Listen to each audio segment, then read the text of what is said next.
Ang kwento ni Tomby.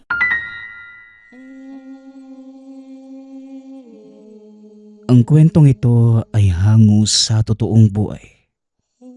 Mula ito sa isa nating tagapakinig. Karanasan ito ni Levi. Walang eksaktong taon. Probinsya ng Leyte. Oy Levi, huwag mo nga akong ganyan na mukha mo. Alam mo naman na hindi ako makakabayag na dumito ka pa sa atin. Kaliwat kanan ng krimen. Maraming kaso ng pagdanakaw. At malakas ang impluwensya ng maling gawain. Meron ka pang mga barkada na walang mapipili. Lahat mga barumbado. Sa bahay ng lolo sa fronyo mo, sigurado kung mapapabuti ka. Tahimik doon at malayo sa anumang kasamaan. Wika ni Tatay Carlito sa anak na si Levi. Kasalukuyan silang naghihintay ng bus sa sakayan. Ihahatid ang binata sa tahanan ng ninunong si Lolo Safronio, ang tatay ng ama ni Tatay Carlito. Sa madaling salita, ito ang lolo niya sa tuhod. Gumugol ng ilang oras ang biyahe ngunit umabot naman sa lugar bago lumubog ang araw. Sinalubong sila ng isang matanda na hindi malaman ni Levi kung taong grasa ba ito o isang ermitanyo. Mahaba ang kasuotan, pati na ang buhok at balbas. Mga mata at ilong na lamang ang makikita. Madungis at medyo nangangamoy. O Lolo Safronio, kumusta po? Matagal na noong huli akong dumalaw. Kalbo ba kayo noon? Pero ngayon pwede nang ikumot yung buhok nyo sa sobrang haba. Wika ni Tatay Carlito, sabay manos sa matanda. Pareho silang natawa sa birong sinabi. Buhay pa naman. Ito na ba ang anak mo? Malaki na nga. Tamang-tama dahil kinakailangan ko ng katulong sa aking mga gawain. Tayo na sa bahay dahil malapit ng gumabi. Delikado maabutan ng dilim sa labas. Maraming mga bagay na mahirap ipaliwanag. Wika ni Lolo Safronio. Hindi maiwasang kilabutan ni Levi dahil kung pagbabasehan ang paligid, talagang nakakatakot ang makakapal na kagubatan.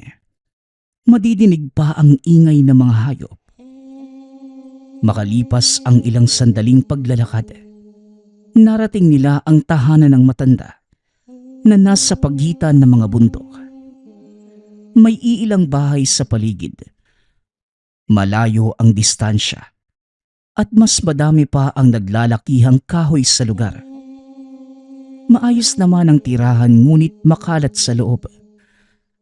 Kahit saang direksyon mapatingin, puro dahon ng iba't ibang halaman ang makikita.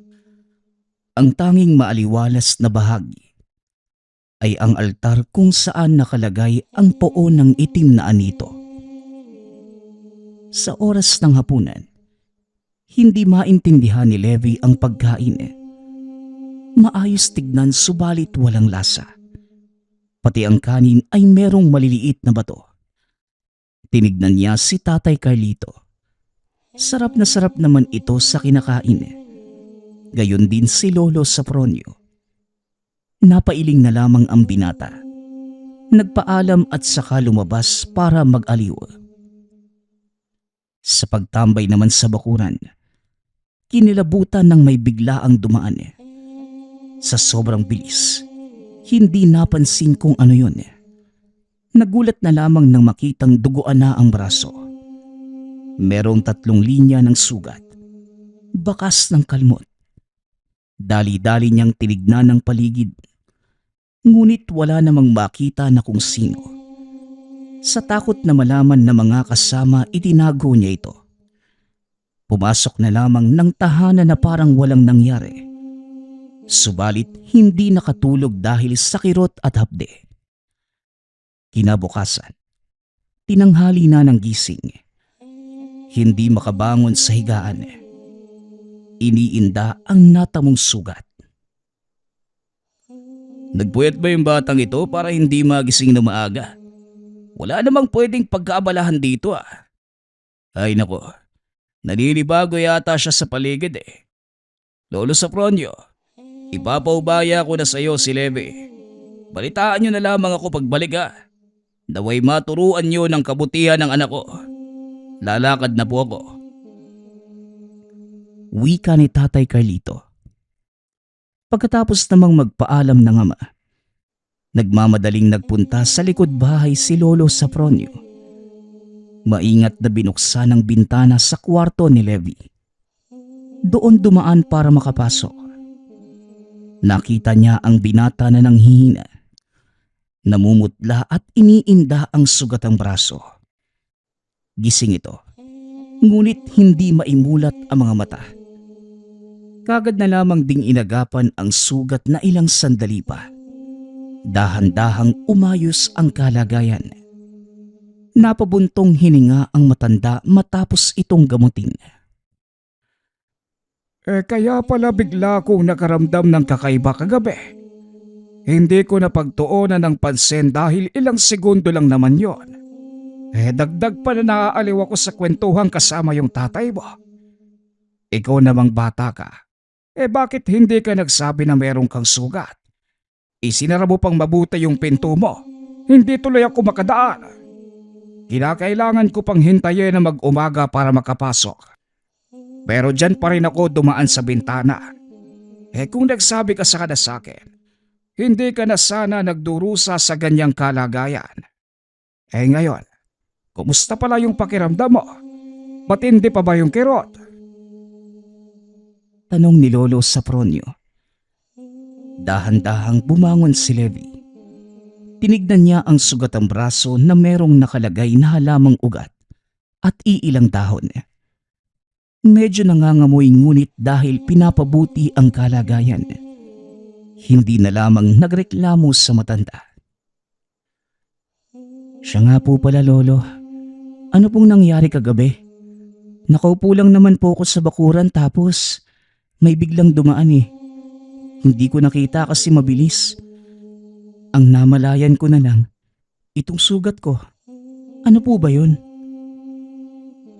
Tanong ni Levi. Iniiwas ni Lolo Sopronio ang tingin, kasabay ng malalim na buntong hininga. Pinakiramdaman muna si Levi kung ano ang posibleng magiging reaksyon kapag sinabi ang nilalang na dumali rito kagabi. Nang makatsyempo, diretsahan niya itong sinagot. Isa yung aswang, Levi. Hindi ko alam kung naniniwala ka ba sa ganitong nilalang. Basta dapat mong malaman sa lugar na ito. Maraming naglipa ng kababalaghan. Gawa ng nasabing halimaw. Siguro naman minsan nang binanggit ng tatay mo ang tungkol dito ano? Tanong ni Lolo Sopronio. Aswang? Totoo po ba yun? Kung ganun, magiging aswang din po ba ako katulad nila, Lolo? Ayoko po maging ganun. Tugon ni Levi. Kinakabahan ito sa mangyayari sa sarili. Natawa si Lolo Sopronio sa kanyang reaksyon. Hindi inaasahan na ito ang sasabihin ng apo sa tuhod. Dahil kadalasan sa mga dayong nakakasalamuha, taliwas ang paniniwala. Hindi naman. Masyado nang malayo yung inabot mo. Ang totoo, napadaan lamang yung aswang na yon. Nakita ka kaya sinubukang biktimahin. Pero dahil malakas ang bisa ng aking tangan, hindi na tinuloy ang binabalak sa'yo. Pasalamat ka na lang na yan lang yung inabot mo. Ang tsuhin mo dati, mas malala pa yung sinapit. Halika, lagyan muna natin ng lana para mas mapabilis ang paggaling ng sugat. Huwag mo rin masyadong isipin yung nilalang dahil sa oras na makita ko yon, ibabaon natin sa hukay. Huling wika ni Lolo Sopronio. Nakahinga ng maluwag si Levi sa sinabi nito. Hinayaan niya ang matanda na gamutin ang mga sugat. Hindi muna pinabangon at pinagpahinga buong maghapon. Pagsapit muli ng gabi, tumulong na sa mga gawaing kusina si Levi. Dahil bumuti na ang kalagayan, sinadya din ito ng binata para maging maayos ang hapunan. Siya na lamang ang nagluto. Aba, wala akong ideya. Maalam ka pala sa kusina. Nagmana ka nga sa nanay mo. Dahil saan ka namin, hindi kami marunong magluto. Ito pa lamang din ang unang beses na nakakain ako ng maayos na pagkain. Malasa at nakakatakap. Bukas ha, ikaw pa rin ang magluluto. Ayos lang ba sa'yo? Opo, ako na ang bahala sa pagluluto magmula ngayon. Siya po pala, Lolo. Nasubukan niyo na po bang maligo at magayos? Huwag niyo po sanang mamasamain ha. Pero mas masarap sa pakiramdam ko nakaligo at nakaayos. At mas magmumukha kayong tao. Wika ni Levi. Biglang natahimik ang matanda sa sinabi niya. Napatitig ito sabay hinto sa pagkain. Samantalang kinakabahan naman si Levi. Oo naman. Hindi ko na nga rin matandaan kung kailan ako huling naligo at nakapagpagupit. Pasensya ka na kung naabutan mo kung ganito ang itsura. Hayaan mo. Bukas na bukas mag-aayos ako. Wika ni Lolo Safronio. Napangiti naman si Levi.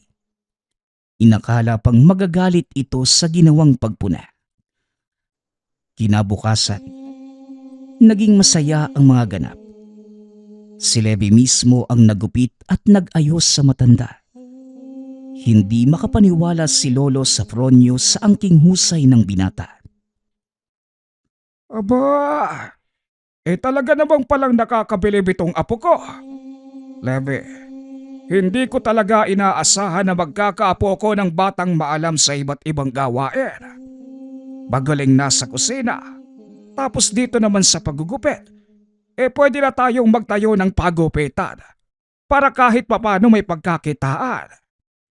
Siya nga pala, kung ayos lang sa'yo, baka interesado kang matuto sa gawain ko.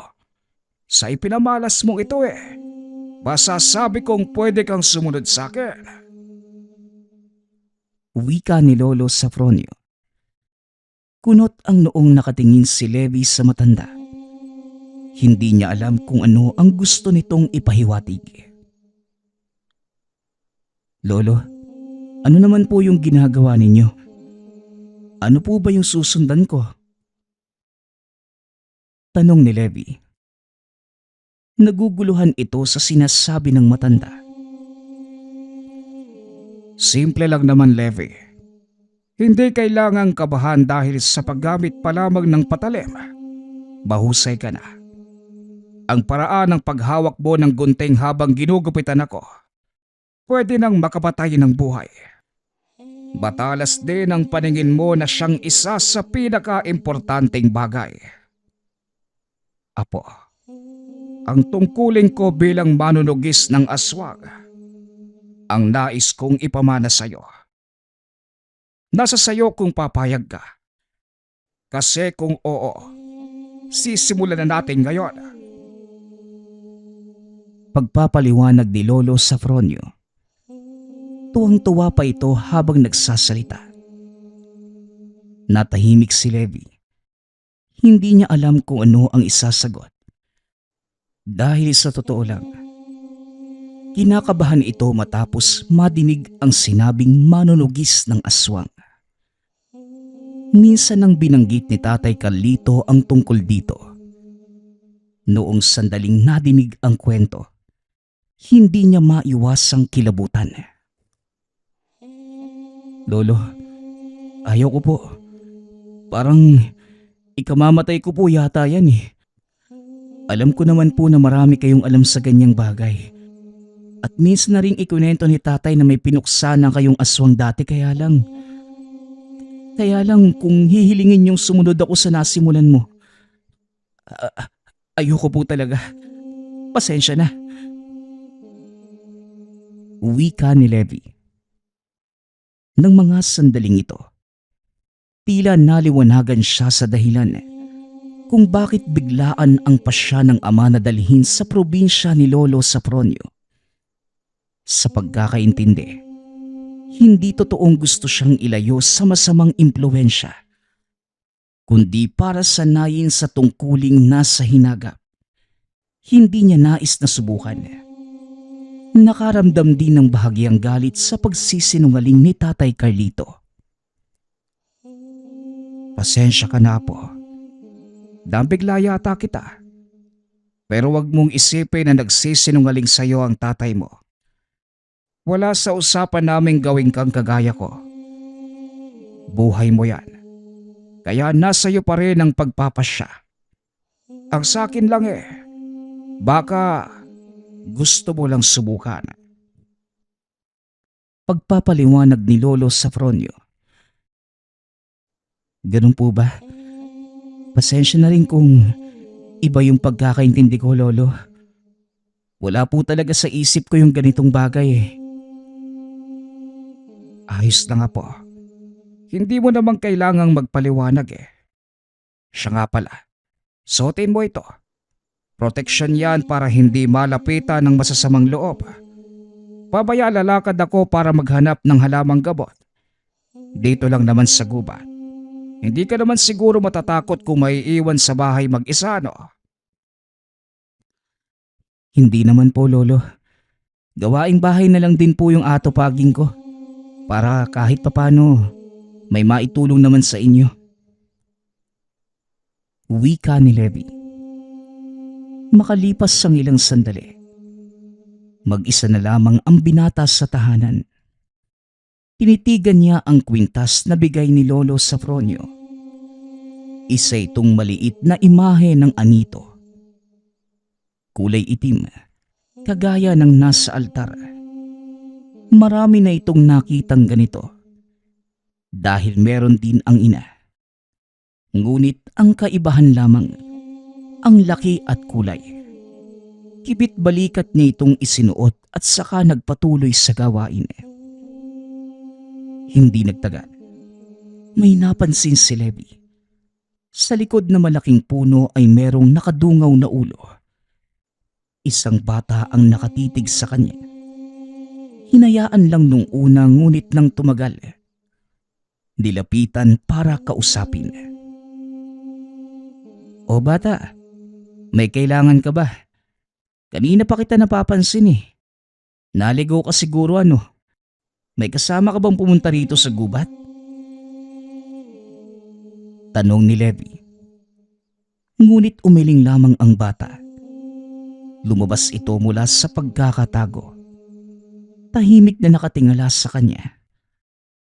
Kahit na ganun, merong distansya sa pagitan. Hindi rin tinanggap ang inabot na kamay ng nagpakilala na si Levi, na parang ayaw itong hawakan. Ngunit dahil sa awa, dinala niya ito sa tahanan. Sakto namang tanghaliang kaya inaya sa hapag. Ngunit habang nagsasandok ay napansing nagsalin ang bata ng tubig sa baso. Ngunit hindi niya maintindihan ang ginawa nitong pagdura. Hinayaan na muna at nagkunwaring walang nakita. Pagkabalik sa mesa, inabot ng bata ang tubig sa kanya. Napatitig na lamang siya rito. Dahil sa pagtataka, tumayo si Levi at lumabas. Kinikilabutan ito dahil habang tumatagal, mas lalong bumibigat ang pakiramdam. Nag-iiba na din ang presensya ng bata. Parang hindi na tao ang kasama. Ilang sandali pa nabuhayan ng loob nang makitang paparating si Lolo Safronio. Tumatakbo pa ang matanda na tila nagmamadali. Nasaan yon? Lintik kang aswang ka. Ang lakas ng loob mong pumasok sa aking tahanan. Wika ni Lolo Safronio. Nagmamadali itong pumasok habang nakahanda ang bitbit na patalim. Ngunit walang sino man ang naabutan sa loob. Kahit sa ang sulok ay walang nahanap. Lolo, may nakita po akong bata doon sa kakawian. Naawa po ko kasi mag-isa lang siya. Mukha namang pong mabait nung una. Pero habang tumatagal, parang hindi na po siya tao May ginawa rin po siya sa tubig ko, Lolo. Nagsalin siya sa baso. Tapos, dinuraan niya sabay bigay sa akin. Nakita ko kaya hindi ko ininom Paano niyo po pala nalaman na merong ibang tao sa bahay? Wika ni Levi. Dahil yan sa binigay na senyales ng tangan. Dalawa ito. Isa sa iyo. Isa naman sa akin. Konektado kaya magkaiba man ang lokasyon. Nararamdaman pa rin ang panganib sa paligid. Sayang lang dahil nakawala yung nilalang. Bata ka mo. Ang aga-aga namang naghanap ng biktima. Tirik pa ang araw Aswang yun na po. Mabuti naman at hindi ka nasaktan. Tugon ni Lolo Safronio. Nagmamadali itong lumabas para masuri ang paligid. Samantala, si Levi sa kabilang banda. Napatitig ito sa kwintas. Hindi akalain na ang simpleng imahe ng anito ay merong pambihirang kakayahan. Kinilabutan din ito na mapagtantong aswang ang batang pinatuloy. Ilang sandali pa, sumunod ito kay Lolo Safronio. Nagmasid sila sa paligid. May iilang bakas na nahanap ang matanda ngunit walang matagpo ang aswang. Levi, sa tingin mo, ilang taon na ang batang yon? Ano ang itsura? May ideya ko kung sino pero hindi sigurado. Merong kasing pasaway na paslit dito. Paulit-ulit na nagpapakita. At kung minsan pa ginugulo ako. Wika ni Lolo Safronio.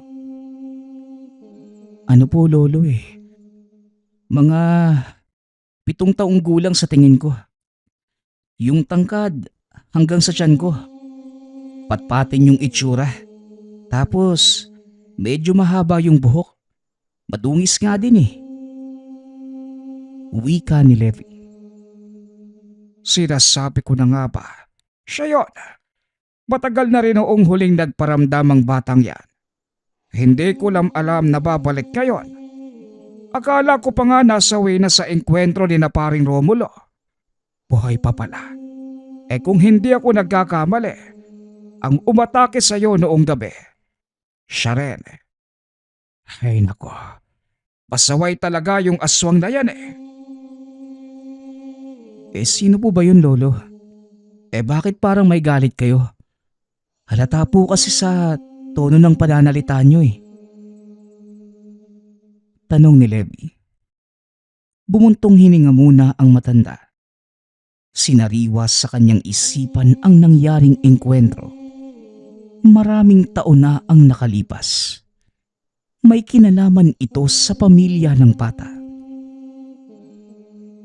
Ilang beses ko nang nakaharapang angka ng batang yan.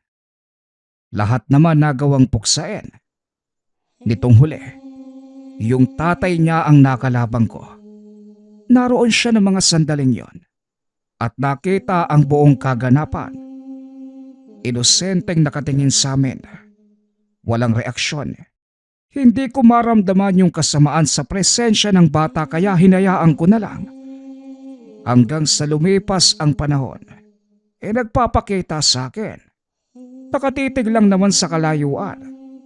Pero habang tumatagal, lumalabas yung pagkaaswang. Ilang beses na akong inatake pero hindi mahuli dahil sobrang bilis na mawala. Hindi ko alam kung pinaglahi ba yun sa bula o ano. Pagpapaliwanag ni Lolo Safronio. Tahimik lamang na nakikinig si Levi. Nagpatuloy naman sa pagsasalita ang matanda. Sa kalagitnaan, napansin niya muli ang bata sa hindi kalayuan. Nakatago pa rin sa puno ng kahoy. Nakadungaw ang ulo. Itinuro niya ito at alisto naman si Lolo Safronio. Nagmamadaling pinuntahan. Subalit mabilis nakalayo ang bata. Nagkahabulan pa hanggang sa mahuli. Ikaw na naman. Nagkita tayo muli. Gusto mo yatang sumunod sa iyong angkan doon sa libingan, ano? Ilang beses na kitang pinalampas. Pero baka ngayon, hindi na ako makapagtimpe. Wika ni Lolo Safronio. Masamang tumitig sa kanya ang bata. Makalipas ang ilang sandali, sumugod ito. Kinagat sa kamay ang matanda ngunit madali namang humiwalay nang maramdaman ang bisa ng tangan. Hoy, bata! Aba, wala kang respeto sa nakakatanda. Halika nga nang... Hindi na ituloy ni Levi ang sasabihin nang siya naman ang itinulak nito. Tumakbo ang bata na kaagad hinabol ni Lolo Safronio. Ngunit sa pagkakataong yun, hindi inaasahang merong ibang kasama. Pagkarating sa masukal na bahagi, merong nakaabang na mababangis na asong aswang. Leve, mas mabuti pa siguro kung mauna ka na sa pag-uwi. May magaganap na laban. Nagdala ng alipores itong batang ito. Hindi ko alam na marami pala siyang mga alaga. Wika ni Lolo Safronio. Walang magawa si Levi na mga sandaling yun. Sumunod naman ito at nagmamadaling umuwi. Kaagad namang nagsimula ang sagupaan nang sumugod ang dalawang aso. Mabuti na lamang at nakasukbit pa sa tagiliran ng matanda ang patalim. Kaya't merong nagamit na panlaban. Mabilis kumilos ang mga ito. Ilang beses siyang natumba matapos matamaan ng mga pag-atake. Dahil sa pagkalingat, hindi napansin ang pagkawala ng bata. Tanging ang mga aso na lamang ang nasa paligid. Nagpatuloy ang laban hanggang sa isa-isang bumulagta ang mga ito. Nagmamadaling umuwi ng tahanan si Lolo Safronio sa takot na baka sinundan ng bata si Levi. Laking pasasalamat naman ito nang makitang maayos ang kalagayan ng binata. Diyos ko, akala ko na paano ka na. Mabuti naman at walang masamang nangyari. Hindi mo ba nakita yung bata? Hindi ka ba nasundan? Habang kinakalaban ko yung mga aso ay bigla siyang nawala. Wika ni Lolo Safronio. Ang totoo, Lolo, sinundan niya po ako eh. Pero nung ipinakita ko po itong kwintas, bigla po siyang tumakbo palayo. Natakot yata sa itim na anito eh. Tugon ni Levi. Ganun ba? Mabuti naman. Aba dapat lang na matakot siya. Pero hula ko sa batang yon. Naghihiganti yon para sa kanyang angkan. Kung sa bagay, hindi ako magtataka kung ganyan. Ilan na sa mga kaangkan niya ang aking napatay. Inaasahan ko na rin ito. Ang maling akala ko, kasama siya sa tinugis nila paring Romulo dati kaya kampante ako. Eh kung alam ko lang sana eh. Wika ni Lolo Safronio. Napailing na lamang ang matanda. Sa muling pagsapit ng gabi, muling sumalakay ang bata.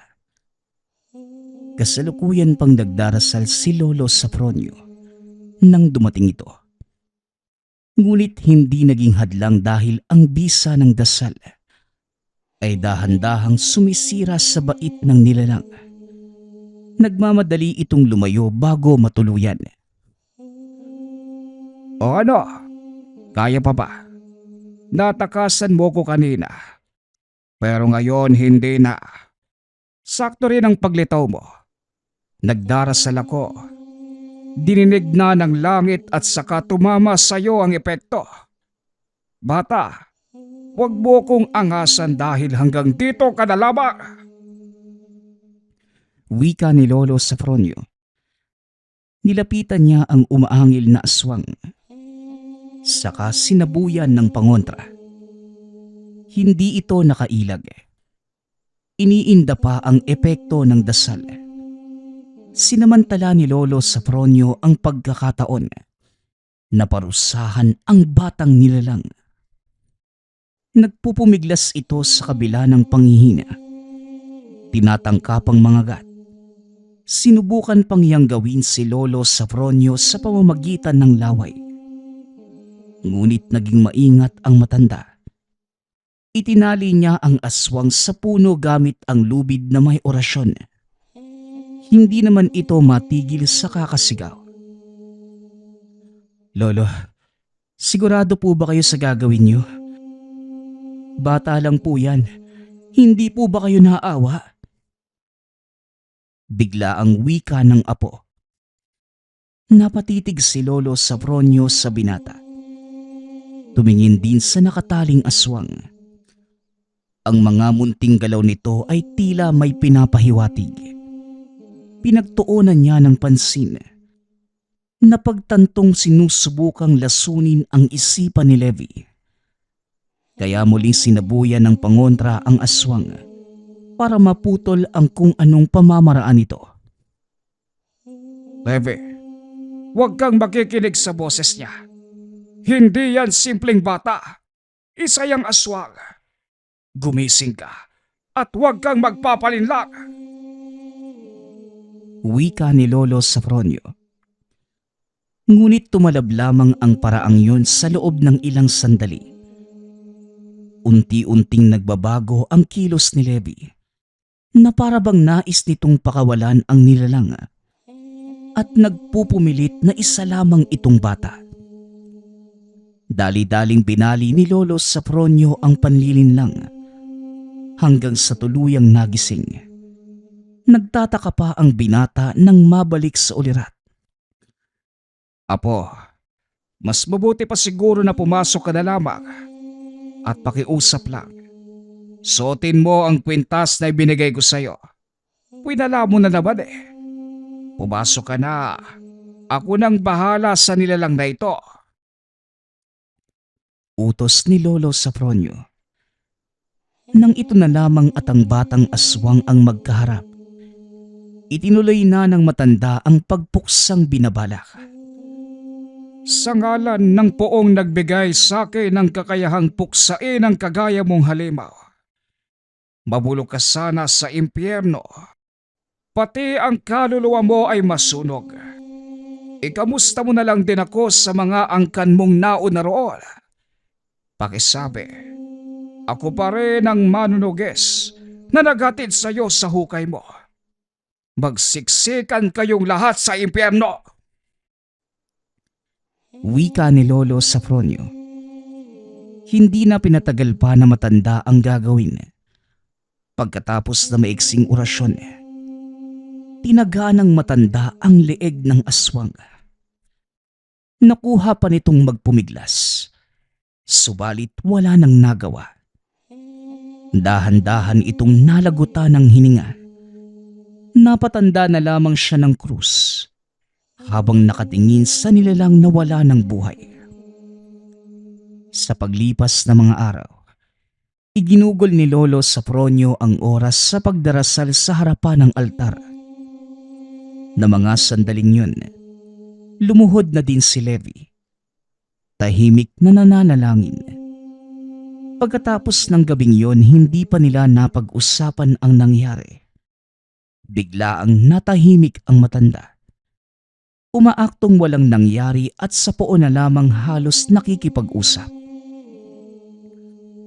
Oh, akala ko hindi ka mahilig manalangin, Levi. Ngayon pa lang kasi kita nakitang lumuhod dito. Napilitan ka na bang sumunod sa akin? Dahil ito na lamang ang ginagawa ko sa nakalipas na mga araw. Tanong ni Lolo Safronio nang makitang nakaluhod si Levi sa kanyang likuran. Hindi napansin ang paglapit ng binata. Lolo, bakit nga po ba pagdarasal na lamang yung ginawa nyo pagkatapos nung nangyari noong gabi? Balik na tanong ng binata.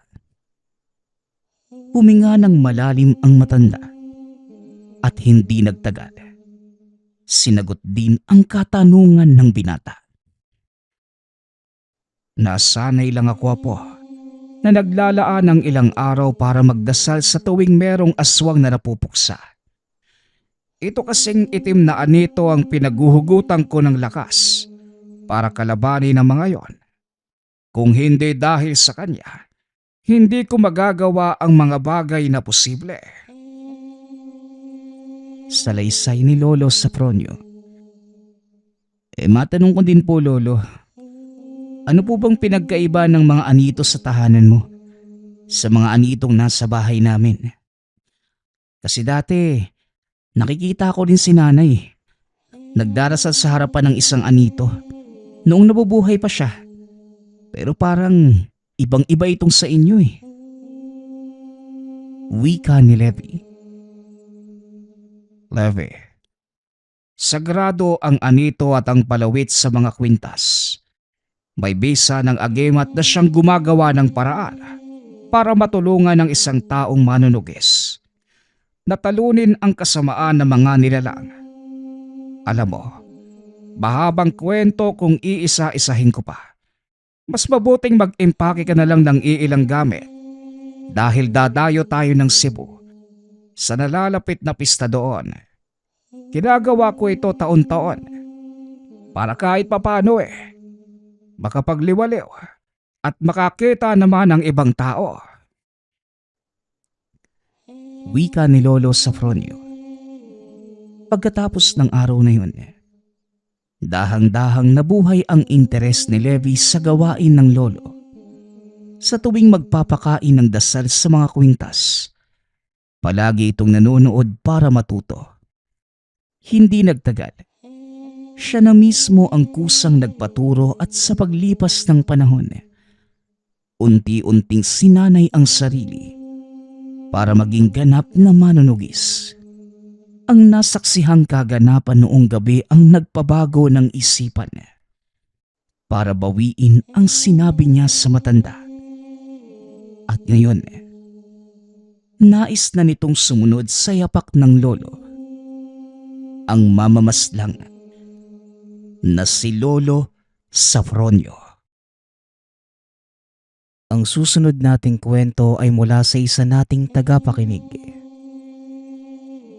Karanasan ito ni Pitong. Walang eksaktong taon. Probinsya ng Cebu. Nagtatrabaho ang binatang si Pitong sa syudad upang mabigyan ng magandang kinabukasan ang pamilya na nakatira pa rin sa probinsya. Dahil panganay si Pitong, ito ang palaging inaasahan ng ama at ina na tumulong na matustusan din ang mga pangangailangan ng mga kapatid dahil hindi sapat ang kinikita sa bukid. Mahal na mahal ni Pitong ang pamilya, lalong-lalo na ang ama. Dahil ito ang pinakamalapit sa kanya, kaya naman nang mabalitaan niyang nagkasakit ang ama, dali-dali itong nagpaalam sa amo na kung pwede ay payagan itong mabisita ang ama. Ngunit sa kasamaang palad, dahil kulang din sila ng tao sa kumpanya, hindi kagad ito napagbigyan. Hanggang sa lumipas ang ilang araw at nakakuha na ito ng tiketa upang makaluwas. Bagamat puyat at pagod si Pitong, ginawa niya ang lahat upang makarating kagad sa probinsya. Dali-dali itong tumakbo papunta sa tahanan, ngunit ang naabutan na lamang ang ina at mga kapatid na umiiyak sa tabi ng nakahigang ama. Pitong anak, sayang, bago sana mawala ang tatay mo, Huling-hiling niya na makita ka kahit sandali man lang. Wika ng ina. Napaluha si Pitong. Hindi man lamang niya natupad ang huling-hiling ng ama. Hindi man lang niya ito naiyakap sa huling pagkakataon. At nagsisisi itong napalayo pa siya sa pamilya. Tay, kung hindi lang po sana ako siguro umalis, baka naagapan pa siguro ang buhay mo, no? Sana tay, dito na lang po ako nagtrabaho. Patawarin niyo ako, Nay. Wala ho ako dito nung kailangan niyo ako. Wika ni Pitong. Patuloy na rin ito sa pag-iyak. Bagamat paulit-ulit pinapaliwanag ng ina na hindi niya ito kasalanan. Hindi naburas sa kanyang isipan na kung hindi lamang sana siya umalis, di sana natulungan niya ang ama. Di sana nandito pa ito at nabubuhay. Hanggang sa lumipas ang ilang araw, nakapaghanda na sila sa burol. Ngunit kahit ilang araw na ang lumipas, hindi pa rin tanggap ni Pitong ang nangyari. Namatay ang ama dahil sa sobrang pagod sa bukid upang matustusan lamang ang pangangailangan ng pamilya. Sinisisi ng binata ang sarili. Kung malaki lang sana ang sahod at dinagdagan pa sana niya ang pagpupursige sa trabaho, di sana hindi na ito mangyayari sa ama. Anak, kahit hindi ka magsalita, kitang-kita sa mga mata mo na sarili mo ang sinisisi mo, anak. Mahal na mahal ka ng tatay mo. Tayong lahat. Kung nasan man siya ngayon, siguradong malulungkot siya na makita ang paborito niyang anak na nagkakaganito at siya ang dahilan ng kalungkutan mo. Wika ng ina. Nay, totoo naman po Kung nandito lang sana ako at kung mas malaki lang yung sahod ko, di sana buo pa yung pamilya natin. Kasalanan ko yung lahat ng tunay. Tugon ni Pitong. Makalipas ang ilang sandali ng pag-uusap, napagtanto ng ina na hindi pa ito ang tamang panahon upang pangaralan ang anak. Balang araw, siya na mismo ang makakatuklas ng katotohanan at mapapatawad na rin ito ang sarili. O siya nga pala mga anak, parating na yung mga kamag-anak natin. Huwag niyong kalimutan ng mga kapatid mo ha, na magpalitan kayo sa pagbabantay. Paalala ng ina. Opo, Nay. Mahirap na rin po baka may mga mawala tayong gamit o kung ano man. Tugon ni Pitong. O kaya naman anak bawala ang tatay mo? O siya sige, mauuna na ako ha. Maghahanda na ako sa dasal. Wika ng ina. Kagad na itong umalis. Nagtaka si Pitong kung ano ang ibig sabihin ng ina. Na baka mawala ang ama. Hindi ba't wala na talaga ito? Makalipas ang ilang minuto, nanumbalik ang kalungkutang nararamdaman ni Pitong. Naalala niya ang lahat ng masasayang sandali, kasama ang ama at mga pangaral nito. Si Pitong ang unang nagbantay sa burol noong unang gabi. Bagamat nagprotesta ang mga kapatid, nagpumilit ito na siya na muna ang magbabantay. Kahit nakitang-kitang hindi maayos ang kalagayan dahil na rin sa matinding puyat at pagod. Habang tulog ang mga kapatid at ina, unti-unti na ring nakatulog si Pitong. Ngunit patuloy niya itong nilabanan. Nagulat na lamang si Pitong nang magising siya sa kalampag malapit sa kanya. Hindi nito na malayang nakatulog pala siya. Kinusot ang mga mata at tila merong kakaiba sa burol. Parang merong mali. Tumayo si Pitong at tinignan ang paligid. Merong mga upuang nawala sa pwesto at ilang bulaklak na lalaglag. Lumapit si Pitong sa kabaong. Kitang-kita niya ang mapayapang muka ng ama at napaluha ito. Nakadinig siya ng kaluskos sa bandang likuran. Kaya kagad itong napalingon ngunit wala namang nakita. Muli niyang tinignan ang bangkay ng ama. At pagpunas niya ng luha, tila tumalon ang puso sa gulat nang makita niyang dumilat ang mga mata nito. Dali-daling kinusot ni Pitong ang mga mata.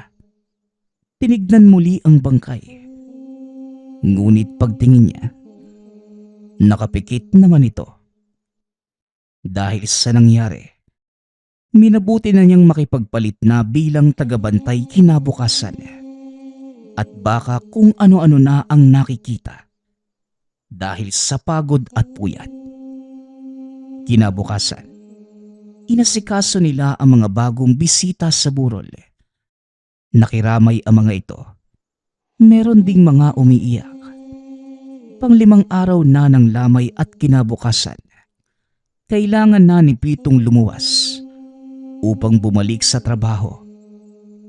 Lumipas ang araw na parang blanko ang lahat.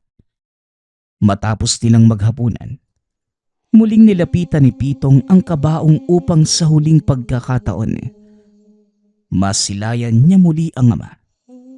Ngunit laking gulat ng binata nang iba ang makita niya.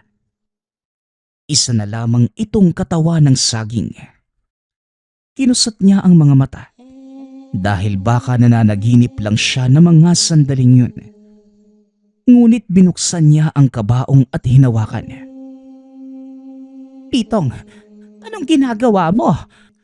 Huwag mong pakialaman yung patay. Ano ka bang bata ka? Wika ng ina. Nay, tignan niyo po to. Wala si tatay. Ang tanging nandito na lang sa kabaong niya. Itong katawan ng saging. Tugon ni Pitong habang kinukuha ang katawan ng saging sa kabaong. Ano ka mo? Paanong nangyari yon? Sinasabi ko na nga ba eh. Kaya nga pinaalala ko sa inyo na kailangan palaging may bantay ang burol. Dahil hindi lang gamit ang pwedeng mawala sa atin. Pati na rin ang mismong katawan ng tatay ninyo. Ha? Paano po nangyari yun, Nay? Kakakita lang natin kanina kay tatay ah. Kung meron mang magnanakaw ng bangkay, imposibleng hindi natin yun mapansin. Isa lang ang eksplanasyon nito, anak. Balbalang kumuha sa katawan ng tatay niyo. Sa palagay ko, matagal nang nawawala yung bangkay ng ama niyo. Matagal ng katawan ng saging ang pinaglalamayan natin. Meron bang hindi nagbantay sa inyo? Imposibleng pumasok ang isang balbal kung merong gising na nagbabantay. Wika ng ina. Kagad namang napagtanto ni Pitong na maaaring habang tulog siya noong nakaraang araw, doon naganap ang pagpapalit ng balbal. Ako po yata ang may kasalanan, Nay. Ako ang may kasalanan kung bakit namatay si tatay. Bakit ba naman pati pagkawala ng katawan niya? Ako rin ang dahilan. Hindi ko ho sinasadyang makatulog, Nay. May narinig po akong ingay nung unang gabi ko dito. Pero nakita ko si tatay matapos nun. Paano nangyari yun, Nay? Kitang-kita ko siya mismo. Hindi na ako karapat-dapat tatawagin yung anak. Puro kamalasan at kapalpakan lang ang nadudulot ko sa pamilyang to. Wika ni Pitong. Anak, kahit sinong tanungin mo dito, hindi ikaw ang may kasalanan. Pagod ka na mga sandaling yon. Tama na, anak. Huwag mong sisihin ang sarili mo sa lahat. Kung nakikita ka lang talaga ng tatay mo ngayon, siguradong yan din ang sasabihin niya. Pero balik na tayo sa bangkay ng tatay niyo. Mukhang hindi na natin yun makukuha, anak. Ilang araw na ang nakalipas, malamang Matagal na yung nakain ng balbal. Ang importante na lamang ngayon, ipagdasal natin ang kaluluwa ng iyong ama. Hindi, Nay. Kasalanan ko to. Kailangan kong hanapin yung katawan ni tatay. Hindi ko hayaan na pati ba naman huling alaala ko sa kanya. Kapalpakan ko na naman. At dahil sa katangahan ko, hindi natin siya mabibigyan ng maayos na libing. Wika ni Pitong. Dali-dali itong umalis ng tahanan. Hinabol pa siya ng mga kapatid. Ngunit makalipas ang ilang minuto ay hindi na nila ito naabutan. Hinintay ng pamilya ang pagbalik ni Pitong. Ngunit lumipas ang ilang araw ay hindi na ito umuwi. Nabahala ang pamilya. Nanghingi na sila ng tulong sa mga kapitbahay upang hanapin ito. Samantala, nasa gubat si Pitong. Pagod, puyat at gutom ngunit hindi niya yon pinagtuunan ng pansin. Nais lamang mahanap ang nilalang at hindi ito titigil hanggat hindi niya nakikita. Unti-unti nang nanlalabo ang paningin. Ilang araw nang hindi kumakain at hindi nagpapahinga. Parang malapit nang kumatok si kamatayan sa kanyang pintuan. Makalipas ang ilan pang sandali, tuluyan nang dumapas si Pitong. Bibigay na ang katawan. Hindi na niya maaninag ang paligid ngunit paunti-unti ay merong lumalapit sa kanya dahan-dahan. Noong una, akala niya isa sa mga residente sa lugar. Ngunit habang papalapit ito, bagamat hilong-hilo at malabo na ang mga mata, naaninag pa rin niya ang nilalang. Naalala na mahaba ang mga kuko nito. Kakaiba ang haba. Talas ng ngipin at higit sa lahat, napakasangsang ng amoy nito na tuluyan ng bumigay ang katawan ni Pitong. Hanggang sa, habang unti-unting pumipikit, nakita ang ama. Nakangiti ito ngunit merong bakas ng kalungkutan. Anak, huwag mong sisihin ang iyong sarili. Hindi mo kasalanan ang mga pangyayari. Wala kang kasalanan, anak.